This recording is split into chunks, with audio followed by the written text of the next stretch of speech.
Welcome back, and thanks for tuning in to episode 56 of LabPadre's SpaceX and Starbase weekly updates. You know what time it is, so let's dig in. Beginning this week's update early on Friday morning, Starship 28's mid-oxygen section, which comprises the majority of the liquid oxygen tank's length and serves as the forward mounting point for the rear flaps, was moved to the high bay.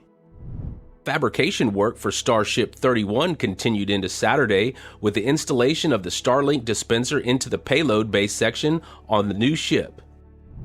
On Sunday, large segments of the water deluge pipe were laid in the ground at the launch site. The water deluge system, much like the one seen at LC-39A in Florida, is designed to dampen the shock of Super Heavy's 33 Raptor 2 engines at launch by absorbing the sound with large amounts of water droplets. Venting from the Orbital Launch Mount could be seen as the external engine spin start system was tested early on Tuesday morning. This system brings the turbo pumps on the outer ring of Super Heavy up to speed for launch, saving weight on the booster since they do not need to be relit in flight. Early in the afternoon, a full-speed retraction test of the booster quick disconnect panel was performed on the Orbital Launch Mount, verifying that it is still working after several weeks of major modifications to the mount. With work wrapping up at the launch pad and Booster 7 being ready to return to the mount, the Raptor work platform was lowered to the ground.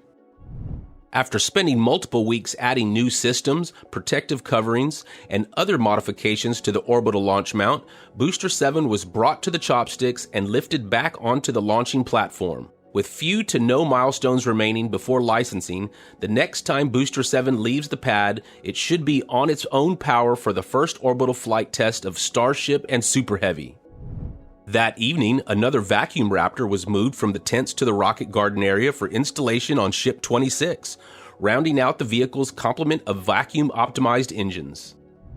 A few hours later, the main booster quick disconnect on the launch mount was extended and connected to Booster 7. On Thursday afternoon, the nose cone section of the former Ship 22 was relocated from in front of low bay to inside of mid bay, possibly to finish the scrapping of the outdated vehicle. Later that evening, the first of Ship 26's center sea-level Raptor engines was moved by forklift to the rocket garden area for installation as the ship moves one step closer to its static fire test campaign. Over at the Cape, Falcon 9 Booster 1067 launched Starlink Group 5-5 into orbit on its 10th overall flight, lifting off from Space Launch Complex 40 shortly before noon on Friday. SpaceX continues to push its launch cadence, with Bob heading out to sea with just read the instructions for Starlink Group 5-10 on Saturday.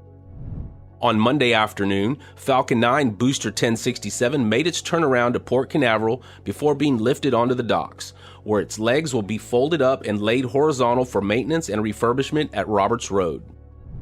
And finally for this week, on Wednesday, Falcon 9 Booster 1077 lifted off on its fourth flight, launching Starlink Group 5-10 into orbit, once again from Space Launch Complex 40.